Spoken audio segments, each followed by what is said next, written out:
Tidur cukup itu pasti. Dan janganlah panik, berdoa tiada henti. Wajib iman aman imun. Pakailah maskermu, Jagalah jarakmu, cuci tanganmu selalu.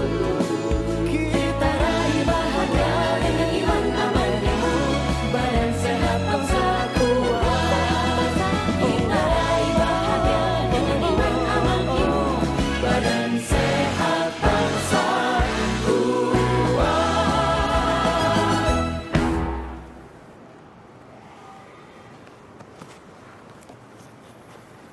Assalamualaikum warahmatullahi wabarakatuh. Selamat sore, salam sejahtera untuk kita semuanya. Pada kesempatan sore ini, saya akan menyampaikan update perkembangan penanganan COVID-19 di Indonesia. Siang hari tadi, pemerintah Indonesia secara resmi menerima kedatangan sebanyak 10 juta bulk atau bahan baku vaksin COVID-19 Sinovac dari Beijing RRT. Hingga saat ini terdapat total 38 juta dosis vaksin yang sudah diterima pemerintah Indonesia yang terdiri dari 35 juta dosis vaksin berbentuk bulk dan 3 juta dosis vaksin jadi. 10 juta dosis vaksin yang datang hari ini akan digunakan untuk program vaksinasi tahap kedua yang menargetkan 16,9 juta petugas layanan publik dan 21,5 juta kelompok lanjut usia. Kedatangan vaksin ini merupakan upaya pemerintah untuk melindungi masyarakat dan mengakhiri pandemi COVID-19 melalui program vaksinasi gratis. Selanjutnya, pemerintah akan terus menerima vaksin dari Sinovac hingga jumlahnya mencapai 185 juta dosis. Di sisi lainnya, pemerintah terus berusaha melakukan pengadaan vaksin-vaksin dari sejumlah produsen lainnya seperti Pfizer, AstraZeneca, dan Novavax. Untuk memastikan jalannya program vaksinasi tahap kedua, yang salah satunya menyasar pada pedagang pasar, Presiden Joko Widodo pada Minggu 1 Maret 2021 meninjau kegiatan vaksinasi yang dilakukan di Pasar Beringharjo, Daerah Istimewa Yogyakarta. Penting untuk diketahui, pedagang pasar merupakan kelompok masyarakat yang rentan karena berinteraksi dengan banyak orang, sehingga harus dilindungi. Untuk selanjutnya vaksinasi kepada pedagang pasar akan terus dilakukan di daerah-daerah lainnya secara bertahap. Pada hari ini saya akan menyampaikan perkembangan COVID-19 dari penambahan kasus positif, sembuh, dan meninggal mingguan pertanggal 28 Februari 2021. Secara nasional, penambahan kasus positif mingguan di minggu ini lebih sedikit dibanding minggu lalu, atau turun sebesar 8,5%, namun terdapat 5 provinsi dengan kenaikan kasus tertinggi, yaitu Sulawesi Selatan, Papua, Jambi, Sulawesi Tengah, dan Kalimantan Utara. Selanjutnya untuk kematian, penambahan kematian di minggu ini meningkat drastis dibanding minggu lalu, yaitu sebesar 74,8%. Ini adalah peningkatan yang sangat tajam, mengingat beberapa minggu terakhir terjadi penurunan kematian. Kenaikan ini dikontribusikan oleh 5 provinsi dengan kenaikan kematian tertinggi, yaitu Jawa Tengah, Jawa Barat, Jawa Timur, Nusa Tenggara Timur, dan Sumatera Selatan. Terakhir untuk kesembuhan, penambahan kesembuhan di minggu ini sayangnya mengalami penurunan dibanding minggu lalu, yaitu turun sebesar 1,8%. Meskipun begitu, saya ingin mengapresiasi 5 provinsi yang masih mencatatkan angka kesembuhan yang tinggi, yaitu Jawa Tengah, Kalimantan Utara, Jawa Timur, Sumatera Barat, dan Kalimantan Timur. Perlu menjadi catatan bahwa saat ini di beberapa daerah, khususnya di Pulau Jawa dan Bali, sedang dilakukan proses integrasi data dari daerah ke pusat, terutama pada data kematian dan kesembuhan. Adanya proses integrasi ini dapat mempengaruhi jumlah penambahan kasus kematian dan kesembuhan yang mungkin belum merefleksikan kasus secara aktual. Sebagai evaluasi, kami melihat bahwa pemerintah daerah telah berupaya untuk mengikuti mekanisme pencatatan dan pelaporan data yang telah ditetapkan oleh pusat. Selanjutnya, dibutuhkan kemampuan pengintegrasian data di pusat yang dapat memaksimalkan keakuratan data dan ketepatan waktu sehingga dapat menjadi navigasi dalam pengambilan keputusan. Selanjutnya saya akan menyampaikan update zonasi risiko daerah pertanggal 28 Februari 2021. Dapat dilihat di layar bahwa jumlah daerah dengan zona merah dan oranye mengalami penurunan, sedangkan daerah dengan zona kuning mengalami kenaikan. Namun, daerah dengan zona hijau, baik yang tidak memiliki kasus baru maupun tidak terdampak, memperlihatkan tidak adanya perubahan jumlah daerah dibandingkan minggu lalu. Perkembangan ini menunjukkan bahwa secara kuantitatif, zonasi nasional didominasi pada daerah berzona oranye dan kuning. Yang perlu diperhatikan adalah jumlah kabupaten kota di zona oranye perlu segera ditekan agar dapat berpindah ke zona kuning, mengingat sebagian besar kabupaten kota masih berada di zona oranye, yaitu 277 kabupaten kota. Kenaikan jumlah kabupaten kota di zona kuning patut dijadikan motivasi untuk daerah yang masih bertahan di zona merah dan oranye untuk segera melalui evaluasi dan pembenahan. Penanganan COVID-19 di wilayah masing-masing harus dilakukan secara efektif dan partisipatif karena seyogyanya keberhasilan suatu daerah mencerminkan keberhasilan seluruh lapisan masyarakatnya, bukan hanya pemerintahnya. Semoga di minggu-minggu selanjutnya jumlah kabupaten kota di zona merah bisa berkurang hingga tidak ada sama sekali dan zona oranye dapat menurun secara perlahan. Selanjutnya saya akan menyampaikan perkembangan kasus COVID-19 nasional sejak kemunculan kasus pertama di Indonesia pada 2 Maret 2020 lalu. Sejak pertama kali kasus COVID-19 masuk ke Indonesia hingga saat ini, seluruh elemen bangsa bergerak secara sinergi dan mengerahkan seluruh tenaga untuk melakukan penanganan terbaiknya, dari mulai pemerintah, swasta, relawan, serta tenaga kesehatan dari mulai di puskesmas, dinas kesehatan, laboratorium, dan rumah sakit di tingkat daerah dan pusat. Kami apresiasi setiap pihak, baik dari pemerintah dan elemen masyarakat, yang bergerak bersama mewujudkan kolaborasi pentahelix dalam penanganan COVID-19 di Indonesia. Seperti yang tampak pada grafik, bahwa selama periode Maret 2020 sampai Januari 2021, kasus positif mengalami tren peningkatan, kemudian menurun pada bulan Februari 2021. Meskipun mengalami tren peningkatan, namun jumlah peningkatannya bervariasi setiap bulannya. Pada 4 bulan pertama, perkembangan COVID-19 cenderung tajam peningkatannya di Indonesia, hingga mencapai 70-90%. Masa-masa ini adalah masa di mana Indonesia dihadapkan pada pandemi COVID-19 yang terjadi secara tiba-tiba dan tengah melakukan upaya percepatan penanganan semaksimal mungkin. Salah satunya menerapkan kebijakan pembatasan sosial berskala besar. Pada bulan Juli menuju Agustus tahun 2020, penambahan kasus COVID-19 sempat mengalami penurunan dibandingkan bulan-bulan sebelumnya. Namun sayangnya, pada bulan September mengalami peningkatan yang signifikan, sebesar 42,3% atau 45.895 kasus yang dikontribusikan dari libur panjang pada tanggal 15 sampai dengan 17 dan 20 sampai 23 Agustus 2020. Selanjutnya, pada bulan September, Oktober, dan November, penambahan kasus cenderung melandai, meskipun tetap meningkat jumlahnya. Peningkatan tajam kembali terjadi pada bulan Desember 2020 dan Januari 2021.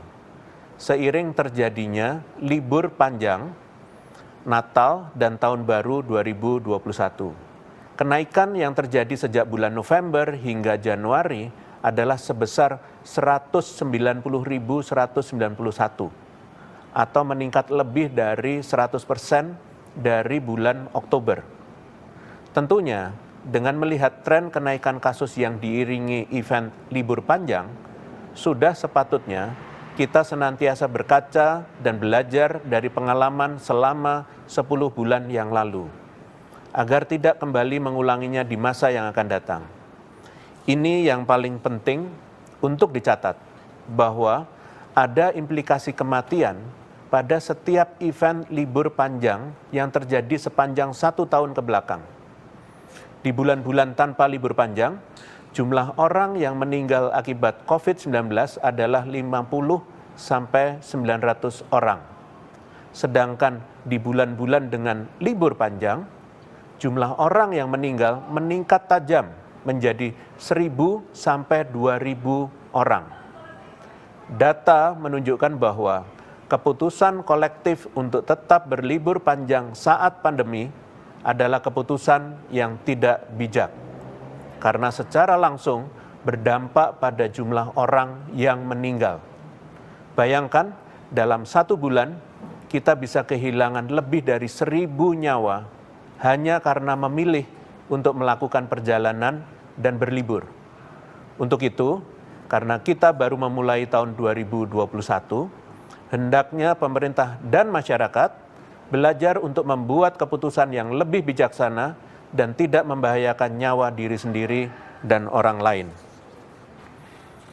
Melengkapi apa yang saya sampaikan sebelumnya, saya juga akan menyampaikan perbandingan perkembangan persentase kasus aktif, kematian, dan kesembuhan di Indonesia dan di dunia. Melihat perkembangan COVID-19 dengan data persentase kasus adalah metode yang dapat digunakan untuk melihat perbandingan antara satu lingkup dengan lingkup lainnya, yang dalam hal ini adalah Indonesia dengan dunia. Perbandingan dengan menggunakan angka absolut tidak dapat digunakan mengingat lingkup yang akan diperbandingkan tidak sama besarnya. Sebagai contoh, jumlah kasus di dunia tentunya akan selalu lebih tinggi dibandingkan Indonesia, karena kasus dunia terdiri dari berbagai kasus di seluruh negara-negara yang terdampak COVID-19. Sedangkan jumlah kasus di Indonesia hanya terdiri dari kasus yang ada di satu negara saja, yaitu Indonesia. Pertama, persen kasus aktif. Kasus aktif di Indonesia pada awalnya mengalami peningkatan yang sangat tajam, kemudian menunjukkan penurunan yang konsisten dan cukup drastis hingga bulan Oktober 2020. Kemudian pada bulan November hingga saat ini, trennya fluktuatif namun cenderung menunjukkan pelandaian meskipun tidak setajam bulan-bulan sebelumnya. Dibandingkan dengan dunia, kasus aktif mengalami peningkatan yang sangat tajam selama bulan Maret 2020, kemudian trennya cenderung menunjukkan pelandaian hingga awal bulan Oktober 2020. Tren ini kemudian menunjukkan peningkatan selama bulan Oktober dan November 2020 dan cenderung mengalami pelandaian kembali hingga saat ini. Pertanggal 1 Maret, persen kasus aktif di Indonesia adalah sebesar 11,41%, sedangkan di dunia sebesar 19,05%. Sedikit berbeda dengan kasus aktif, kasus kematian di Indonesia jumlahnya cenderung fluktuatif meningkat sejak awal hingga bulan April 2020. Selanjutnya, persen kematian cenderung mengalami pelandaian hingga saat ini. Kasus kematian di dunia pun juga mengalami peningkatan yang sangat tajam pada bulan Maret dan April 2020. Kemudian sejalan dengan yang terjadi di Indonesia, mengalami pelandaian hingga saat ini. Pertanggal 1 Maret, persen kematian di Indonesia adalah sebesar 2,71%, sedangkan di dunia adalah 2,22%. Selisihnya 0,5%. Terakhir, untuk kesembuhan di Indonesia, persentasenya menunjukkan kenaikan yang tajam hingga bulan Agustus 2020, kemudian cenderung melandai meskipun tetap menunjukkan peningkatan hingga saat ini. Sedangkan kesembuhan di dunia sempat mengalami penurunan drastis selama bulan Maret 2020 dan kemudian terus meningkat hingga saat ini. Pertanggal 1 Maret, persen kesembuhan di Indonesia adalah sebesar 85,88%, sedangkan di dunia adalah sebesar 78,74%. Perkembangan ini menunjukkan bahwa Indonesia memiliki persen kasus aktif yang lebih rendah dari dunia dan persen kesembuhan yang lebih tinggi dari dunia. Ini adalah hal yang perlu untuk terus dipertahankan dan tentunya tidak hanya berpatokan pada persentase saja, namun bagaimana memastikan bahwa kasus aktif dapat ditekan hingga 0 kasus dan tidak ada sama sekali. Selain itu, angka kematian di Indonesia yang masih lebih tinggi dari dunia juga menjadi hal yang harus segera diperbaiki. Tidak hanya persentasenya saja, namun jumlah kematian di Indonesia yang telah mencapai lebih dari 36.000 orang merupakan hal yang tidak bisa ditoleransi. Angka tersebut adalah nyawa, dan kita harus berusaha semaksimal mungkin untuk menekan hingga tidak ada penambahan kematian sama sekali.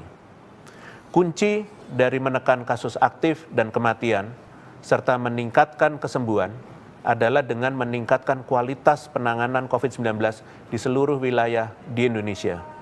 Untuk itu, saya mohon kepada seluruh kepala daerah dari mulai tingkat desa atau kelurahan, kabupaten atau kota, hingga provinsi untuk melakukan refleksi dari grafik ini dan terus meningkatkan koordinasi dan kolaborasi seluruh lapisan masyarakat agar dapat tercapai kualitas penanganan COVID-19 yang sebaik mungkin untuk dapat terus menekan penularan.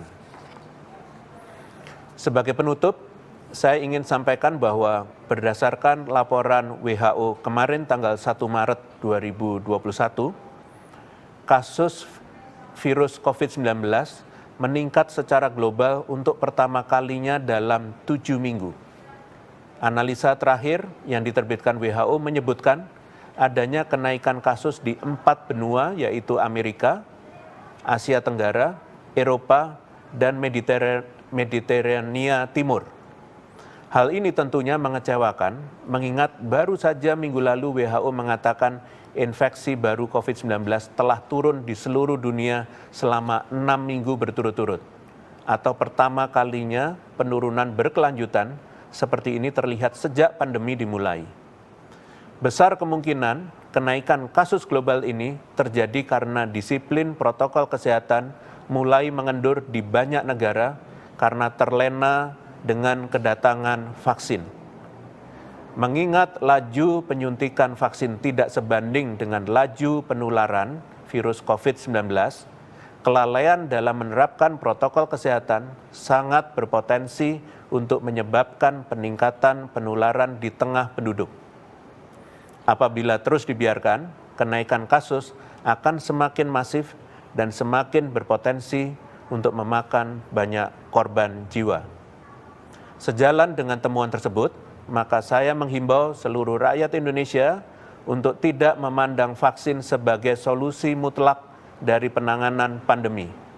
Vaksin akan membantu menyelamatkan nyawa, tetapi jika kita hanya mengandalkan vaksin, maka kita membuat kesalahan. Perubahan perilaku harus menjadi fondasi utama dari usaha kita menghentikan penularan virus COVID-19 di Indonesia. Disiplin protokol kesehatan sebagai bagian dari perubahan perilaku di masa pandemi ini juga harus semakin kita galakkan, mengingat telah ditemukannya kasus mutasi baru COVID-19, yaitu mutasi B117 yang berasal dari Inggris. Kita harus bersama-sama mengingat bahwasanya penanganan COVID-19 di negara ini hanya dapat dilakukan secara maksimal apabila seluruh elemen masyarakat bersedia untuk bahu-membahu menjadi bagian dari solusi penanganan pandemi. Saat ini, pemerintah telah melakukan surveillance kedatangan dari luar negeri untuk mencegah masuknya strain COVID-19 di pintu masuk Indonesia. Selanjutnya, merupakan tanggung jawab kita semua untuk tetap mencegah penularan terjadi di tengah masyarakat dengan disiplin melakukan protokol kesehatan. Kesiapsiagaan terhadap peluang ancaman pada ketahanan negara perlu menjadi perhatian utama dari seluruh lapisan masyarakat, dan kunci utamanya adalah gotong royong dan memanfaatkan kekuatan Indonesia yang terdiri dari berbagai lapisan masyarakat, suku, dan budaya. Saya harap penanganan COVID-19 di Indonesia ke depan dapat semakin meningkat dengan koordinasi terus ditingkatkan antara pusat dan daerah. Keberhasilan penanganan COVID-19 juga tidak terlepas dari peran serta seluruh lapisan masyarakat dalam menjalankan protokol kesehatan untuk mencegah semakin meluasnya penularan. Sekian paparan pada hari ini. Selanjutnya kami akan sampaikan update perkembangan kasus harian COVID.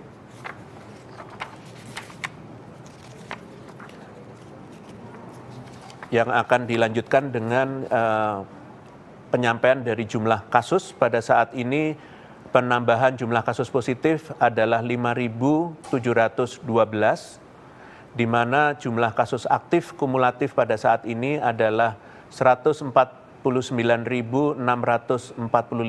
atau 11,1%, persentasenya menurun. Sedangkan jumlah kasus sembuh saat ini adalah 1.160.863 atau 86,2%, ini juga meningkat. Dan jumlah kasus meninggal kumulatif saat ini adalah 36.518 atau 2,7%. Terima kasih, selanjutnya akan kami lakukan tanya jawab dengan media. Silakan. Terima kasih Prof. Ada beberapa pertanyaan. Yang pertama Hendro, berita1.com. Kasus COVID-19 sudah setahun di Indonesia yang dimulai pada 2 kasus pertama pada 2 Maret 2020 lalu. Kebijakan penanganan yang dilakukan pemerintah mulai dari kebijakan PSBB hingga PPKM, PPKM Mikro, hingga saat ini terlihat mulai ada tren penurunan kasus baru harian.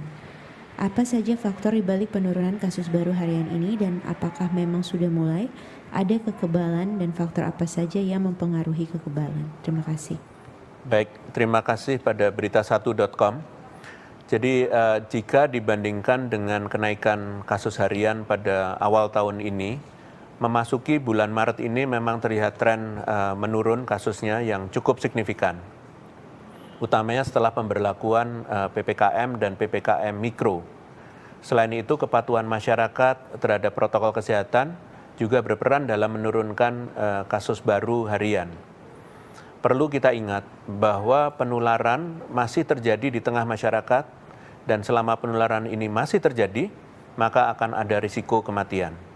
Sehingga kunci yang terpenting dalam menekan kasus COVID-19 adalah tetap waspada dan disiplin dalam menjalankan protokol kesehatan. Penurunan saja tidak cukup. Kasus COVID-19 harus terus ditekan sampai pada akhirnya tidak ada lagi. Pada prinsipnya, kekebalan ini dapat dipengaruhi oleh antibodi seseorang, baik yang bersifat alami maupun yang berasal dari vaksinasi. Namun, kekebalan yang dihasilkan dari vaksinasi COVID-19 akan tercapai jika kekebalan kolektif atau komunitas yang umumnya bisa tercapai jika 70% dari masyarakat sudah mendapatkan vaksin. Saya himbau masyarakat saat ini tetap menjalankan protokol kesehatan sebelum dan sesudah divaksin. Terima kasih. Terima kasih Prof. Selanjutnya dari Nafila Detik.com dan Ardila The Jakarta Post. Apa betul ada varian baru Corona B117 yang sudah ditemukan di Indonesia dan pasien sedang ada di mana? Terima kasih. Terima kasih pada Detik.com dan Jakarta Post. Ya, betul bahwa varian B117 telah ditemukan di Indonesia sebagaimana yang disampaikan oleh Bapak Wakil Menteri Kesehatan RI. Selanjutnya Prof, terkait dengan varian baru tersebut, apakah akan ada perubahan atau strategi baru dalam penanganan COVID-19? Lantas, apakah bisa diperkirakan dengan temuan ini, mutasi Corona B117 sebenarnya sudah mendominasi di Indonesia ataukah belum? Dan bagaimana evaluasinya? Terima kasih. Baik, adanya temuan ini akan ditindaklanjuti dengan penelusuran segera dari kasus positif tersebut untuk mencegah meluasnya penyebaran. Untuk saat ini, petugas di pintu kedatangan serta berbagai unsur yang terlibat termasuk kementerian lembaga terkait bersama Satgas akan terus melakukan monitoring dan evaluasi terhadap implementasi di lapangan. Sebagaimana yang saya sampaikan dalam konferensi pers sebelumnya, saat mensosialisasikan penetapan kebijakan pelaku perjalanan internasional, pemerintah akan selalu berusaha adaptif dengan situasi dan kondisi yang ada, termasuk perubahan kebijakan jika diperlukan. Baik, terima kasih atas perhatian insan media atas tanya jawab ini. Dengan demikian, konferensi pers pada sore hari ini selesai. Terima kasih atas perhatiannya. Wassalamualaikum warahmatullahi wabarakatuh.